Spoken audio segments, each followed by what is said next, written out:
اعمال میں بھی اللہ تعالیٰ نے بعض اعمال کو بعض اعمال پر فضیلت دی ہے. اسی طرح قرآن مجید کی بعض آیات کو بعض پر فضیلت دی گئی. حالانکہ کلام سارا اللہ سبحانہ وتعالیٰ کا ہے، لیکن بعض حصہ بعض سے زیادہ برکت والا ہے. حالانکہ سب میں ہی خیر ہے، سارے میں خیر ہے. تو اسی میں سورۃ الفاتحہ کا ایک خاص مقام ہے. اور سورۃ الفاتحہ جو ہے اس کو سورۃ شفا بھی کہا گیا ہے، رقیہ بھی کہا گیا ہے. اس کو ہر نماز میں پڑھنے کو واجب قرار دیا گیا ہے. اور پھر اس کو پڑھ کر اگر دم وغیرہ کیا جائے تو وہ بھی فائدہ مند ہوتا ہے. اور تجربے سے یہ بات ثابت ہے. جب صحابہ کرام میں سے کسی ایک نے راستے میں کسی سفر کے دوران ایک قبیلے کے سردار کو جو بچھو کاٹ گیا تو اس پر دم کیا تو اس کو آرام آ گیا، جبکہ اس کو کسی اور چیز سے فائدہ نہیں ہو رہا تھا. تو اب یہ جو خصوصیت سورۃ الفاتحہ کے اندر ہے وہ کسی اور حصے میں اس طرح نہیں ہے. اسی طرح سورۃ البقرہ کی آخری 2 آیات بھی بہت اہمیت کی حامل ہیں. اور ان کی ایک فضیلت جو یہاں پتہ چلتی ہے کہ ان کو پڑھ کر اگر کوئی شخص دعا کرتا ہے تو وہ دعا قبول ہوتی ہے. ایک اور حدیث میں آتا ہے، عبداللہ بن مسعود سے روایت ہے کہ جب رسول اللہ صلی اللہ علیہ وسلم معراج پر تشریف لے گئے تو آپ سدرۃ المنتہا تک پہنچے. زمین سے جو کچھ بھی چڑھتا ہے وہ یہیں آ کر ٹھہر جاتا ہے، پھر لے لیا جاتا ہے، اور جو اوپر سے اترتا ہے وہ بھی یہیں ٹھہر جاتا ہے، پھر لے لیا جاتا ہے. اللہ تعالیٰ نے فرمایا یخشی السدرۃ ما یخشی، جب ڈھانپ رہا تھا سدرہ کو جو کچھ کے ڈھانپ رہا تھا. جب نبی صلی اللہ علیہ وسلم معراج پر تشریف لے گئے تو جو بیری کا درخت تھا اس کے اوپر جو روشنی تھی اس کی بات ہو رہی ہے. عبداللہ نے کہا کہ سونے کے پتنگے تھے وہ جو اوپر چھا رہا تھا. پھر رسول اللہ صلی اللہ علیہ وسلم کو وہاں 3 چیزیں دی گئی تھی. ایک تو 5 نمازیں، دوسری سورۃ البقرہ کی یہ آخری آیات، اور تیسری آپ کی امت میں سے اس شخص کے باقی تمام تباہ کرنے والے گناہوں کو اللہ نے بخش دیا جو اللہ کے ساتھ کسی کو شریک نہ ٹھہرائے، جو شرک نہ کرے. تو یہ 3 چیزیں ملی تھی جن میں نماز کا ذکر عام طور پر ملتا ہے کیونکہ اس کے بارے میں مزید وضاحت سے احادیث بھی ہیں. تو اس حدیث سے کیا پتہ چلتا ہے کہ سورۃ البقرہ کی آخری 2 آیات عرش کے نیچے سے ایک خاص خزانے سے نصیب ہوئی ہیں، اور یہ نبی صلی اللہ علیہ وسلم ہی کو ملی ہے، باقی انبیاء کو نہیں دی گئی. ایک اور روایت سے پتہ چلتا ہے، نعمان بن بشیر سے روایت ہے کہ نبی صلی اللہ علیہ وسلم نے فرمایا کہ اللہ تعالیٰ نے آسمان و زمین پیدا کرنے سے 2000 سال پہلے ایک کتاب لکھی. اس کتاب میں سے 2 آیات اتاری جن کے ساتھ سورۃ البقرہ کو ختم کیا. کب کی بات ہے یہ؟ زمین و آسمان کے پیدا کرنے سے 2000 سال پہلے کی بات. قلم کب پیدا ہوا تھا؟ 50,000 سال پہلے باقی چیزوں کی تخلیق کے. جس گھر میں 3 رات یہ آیات پڑھی جائیں شیطان اس کے قریب نہیں آتا. رسول اللہ صلی اللہ علیہ وسلم نے فرمایا مجھے سورۃ البقرہ کی آخری آیات عرش کے نیچے ایک خزانے سے دی گئی. مجھ سے پہلے یہ آیات کسی نبی کو نہیں دی گئی، یعنی یہ آپ کی خاص خصوصیت ہے کہ آپ کو یہ نصیب ہوئی. اور پھر ایک اور جگہ یہ بات بھی پتہ چلتی ہے ان آیات کے بارے میں کہ جو شخص رات کے وقت ان آیات کو پڑھ لیتا ہے تو وہ اسے ہر چیز سے کافی ہو جاتی. تو آپ اس کو اپنی عادت بنا سکتے ہیں، رات کو سونے سے پہلے پڑھ لیں یا کسی نماز میں پڑھ لیں، مغرب یا عشاء کی نماز میں پڑھ لیں یا ویسے ہی بیٹھ کے پڑھ لیں، کیونکہ ان کی فضیلت بہت زیادہ ہے. تو ان آیات کا ترجمہ جو ہے وہ آپ دیکھ سکتے ہیں قرآن پاک ترجمے والے سے. لیکن یہ ہے کہ جو خاص بات ان آیات میں کی گئی ہے، پہلے تو اس میں ایمان پر بات ہے کہ رسول خود بھی ایمان لائے ہیں اور سارے مومن بھی. کن کن چیزوں پر؟ اللہ پر، ملائکہ پر، کتب پر، رسول پر. دوسری اہم بات لا نفرق بین احد من رسلہ، کہ ہم رسولوں کے درمیان فرق نہیں کرتے. فضیلت جو اللہ نے ان کو دی وہ اللہ ہی نے دی، لیکن ہمارا کیا فرض بنتا ہے کہ سب پر ایمان لائیں. اور پھر صحابہ کرام نے کیا کہا؟ وقالوا سمعنا واطعنا، کہ ہم نے سنا اور ہم نے اطاعت کی، ہم ایمان لے آئے اور جو کچھ ہمیں کہا جائے گا ہم اس کو مانتے ہیں. ہمیں اس کے بدلے کیا چاہیے؟ غفرانک، تیری بخشش چاہیے. یعنی بندہ اللہ کی بات مانتا ہے اور اللہ تعالیٰ اس کے ساتھ بخشش کا وعدہ کرتا ہے. ربنا والیک المصیر. اور یہ بخشش کیوں ضروری ہے کہ اللہ تعالیٰ ہم کو معاف کر دے؟ کیونکہ ہم نے اللہ کی طرف پلٹنا ہے، لوٹنا اسی کی طرف، رجوع اسی کی طرف. پھر فرمایا کہ لا یکلف اللہ نفسا الا وسعها، ہر بندے سے حساب اتنا ہی ہے جتنی وہ استطاعت رکھتا ہے، اسی کا مکلف ہے، اس سے زیادہ اس سے نہیں پوچھا جائے گا. چاہے جسمانی صحت ہو، چاہے مال ہو، چاہے اولاد یا عقل یا کچھ بھی، تو ہر شخص کا حساب اتنا ہی ہے. لہا ما کسبت وعلیہا ما اکتسبت، اسی کو ملے گا جو اس نے نیکیاں کی اور اسی کے ذمہ ہے وبال جو اس نے غلط کام کیے. فائدہ بھی اسی کا اچھے کام کرنے کا، نقصان بھی اسی کا غلط کام کرنے کا. تو پھر ہم دعا کیا کرتے ہیں؟ ربنا لا تؤاخذنا ان نسینا او اخطانا، اللہ اگر ہم بھول جائیں یا ہم سے خطا ہو جائے تو ہمیں پکڑنا نہیں، مؤاخذہ نہیں کرنا.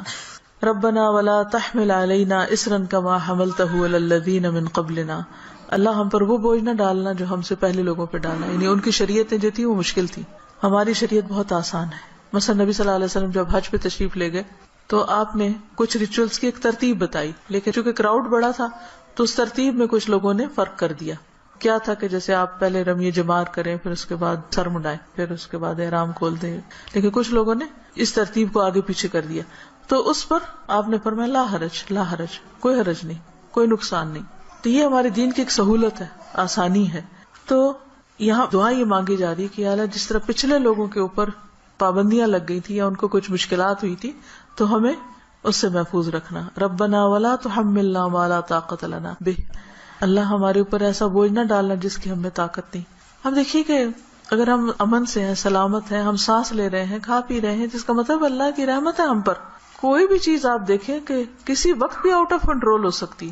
سورج کسی وقت آؤٹ آف کنٹرول سے, ستارے آپس میں ٹکرا سکتے ہیں, زمین کے اندر سے لاوا ابل سکتا ہے, زلزلہ آ سکتا ہے, انسان کسی کام کرنے کی سکت نہ رکھے, بیٹھے بٹھائے اس کو کچھ ہو سکتا ہے, اس کے بولنے کی قوت, اس کے دیکھنے کی, اس کے سننے کی کچھ بھی چھن سکتی ہے.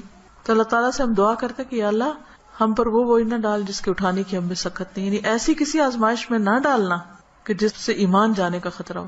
کچھ دن پہلے مجھے کسی نے فون کیا اور بتایا کہ فلاں جگہ پر جو لوگ قید ہوئے تھے ان میں سے ایک کو 40 سال کی قید بامشقت کی سزا سنائی گئی. جگہ کا نام میں ویسے نہیں لے رہی کہ پھر پن پوائنٹ ہو جاتا ہے کہ کہاں کی بات.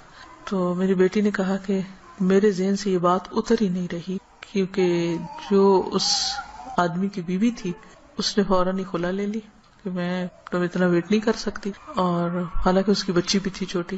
اور 40 سال تک کون جیتا ہے ماں باپ میں سے, بہن بھائیوں میں سے, کہ جو اس کو پیچھے ملنے کے لیے جائیں, اور سزا بھی کوٹڑی کی سزا ہے کیونکہ تکلیف دہ قسم کی سزا ہے. تو وہ کہتی اس شخص کی بیوی نے خود آ کے بتایا کہ میں یعنی کہ کس طرح یہ سب کچھ ہوا اور کیسے وہ پکڑا گیا اور کیسے سزا ہوئی, کس طرح میں نے خلا لے لی اور اب میں خود ارن کر رہی ہوں, اپنا زندگی چلا رہی ہوں. کہتی کہ مجھے جو چیز بہت زیادہ ڈسٹرب کر رہی ہے وہ یہ کہ دنیا میں بھی بعض اوقات لوگوں پر ایسی بڑی بڑی تکلیفیں آ جاتی ہیں کہ جس میں سارے ہی ساتھ چھوڑ جاتے ہیں, تو قبر میں کیا ہوگا, جہنم میں کیا ہوگا, کوئی حال نہیں پوچھنے آئے گا. اس لیے بہت ضروری ہے کہ ہم ایک تو دنیا میں بھی ایسی آزمائشوں سے پناہ مانگیں, کیونکہ آپ دیکھیں کہ آپ کو 40 سال ایک کمرے کے اندر رہنا پڑے یا ایک 4 دیواری کے اندر رہنا پڑے تو انسان کی حالت کیا ہو جائے. ہم اچھے بھلے کھاتے پیتے چلتے پھرتے, ہم کہتے ہیں جی اب ہمارے فزیکل چینجز آ رہے ہیں, اب ہم جوان ہو رہے ہیں, اب ہم بوڑھے ہو رہے ہیں, اب ایسا ہو رہا ہے, ابھی ویسا ہو رہا ہے. تو ایک شخص جس کی جوانی بڑھاپا سب کچھ ایک جیل کے اندر گزرے, اس کی کیفیت کیا ہو سکتی ہے جس کی کہ مجھے 40 سال یہاں رہنا ہے, 40 سال یہاں, اس کے لیے تو زندگی ایک طرح سے ختم ہے. تو میں نے اس کو سمجھایا کہ دیکھو 40 کے بعد نکلے گا تو صحیح نا, اگر زندہ رہا, اول تو پتہ نہیں کب تک زندہ. سوچو ان لوگوں کے بارے میں, تم اس سے زیادہ ڈسٹرب ہو تم ان کے بارے میں کہ جو قبر میں اس سے بڑی جیل میں, اور جو آخرت میں پکڑے جانے والے ہیں, ان کا کیوں نہیں تم سوچ رہی, ان کے لیے کچھ کرو. ہم سب کا فرض بنتا ہے کہ کوئی اچھی بات ہمیں پتا ہے تو ہم دوسروں کے ساتھ شیئر کرتے رہیں تاکہ وہ بھی گناہوں سے بچیں. اسی سے آپ سوچیں کہ دنیا میں 40 سال ایک جیل میں گزارنا ایک وحشت ناک تصور لگتا ہے, کیونکہ ہم ریلیٹ کر سکتے ہیں نا اس کو. لیکن قبر میں کوئی چلا جاتا مٹی کے نیچے, بھول گئے سب کون گیا کیا ہوا, وہاں تو کسی کی چیخ بھی باہر نہیں سنائی دینی. اور لوگ کیسے کیسے غلط کام کر رہے ہیں, خود ہم پتہ نہیں کہاں کہاں غلطیاں کر رہے ہیں. اللہ تعالیٰ ہم سب کو معاف کر دے. تو بات یہ ہے کہ اللہ سے یہ دعا مانگتے رہنا چاہیے کہ یا اللہ ایسی ہمارے اوپر آزمائش نہ لانا, ایسی مشقت نہ آئے کہ جس کو ہم اٹھا نہ سکے, چاہے وہ کوئی بیماری ہو, کوئی مرض ایسا ہو. آپ دیکھیں کہ بعض بیماریوں میں پین ہوتی ہے, بعض میں تکلیف ہوتی ہے, ناقابل برداشت حد تک تکلیف ہوتی. اس وقت انسان کے لیے صبر کرنا اور اپنے آپ کو کنٹرول میں رکھنا کہ منہ سے کوئی غلط بات نہ نکلے, اور اگر منہ سے تو چھوڑے دماغ میں بھی برا خیال نہ, کیونکہ حدیث میں آتا نا کہ تم اس وقت تک نہ مرو جب تک تمہارا حسن ظن اللہ کے بارے میں نہ ہو. اس کا مطلب نہیں کہ موت اپنے ہاتھ میں لے لو, اس کا مطلب یہ ہے کہ مرتے وقت تم اللہ سے اچھا ہی گمان رکھو تو تمہیں موت آئے. لیکن آپ کو پتہ ہے جب تکلیف کی شدت ہوتی ہے نا تو گمان اچھا رکھنا سب سے مشکل کام ہے, بہت مشکل. اس وقت مایوسی کی طرف سوچ ہو جاتی ہے فوراً. تو ربنا ولا تحملنا ما لا طاقت لنا بہ, اللہ ہم پہ وہ بوجھ نہ ڈال جس کے اٹھانے کی ہمیں طاقت ہی نہیں, ہم بہت کمزور انسان ہیں. ربنا ولا تحملنا ما لا طاقت لنا بہ واعف عنا واغفر لنا وارحمنا. یہ جو 3 لفظ ہیں جب انسان پڑھتا ہے تو سوچتا ہے یہ ایسا کیوں ہے، معاف کر دے، بخش دے، رحم کر، کیونکہ یہ بہت شدید ضرورت ہے ہماری کہ اللہ ہم کو معاف کر دے. ہم بہت غلطیاں کرتے ہیں، یعنی اس میں تاکید اور تکرار ہے. واعف عنا واغفر لنا وارحمنا. اگر شعوری طور پہ ہم ہر روز پڑھیں کم از کم ایک دفعہ تو کتنا فائدہ ہو سکتا ہے. انت مولانا فانصرنا علی القوم الکافرین. تو ہمارا مولا ہے تو دنیا میں بھی تو ہمیں کافر لوگوں پر مدد دے.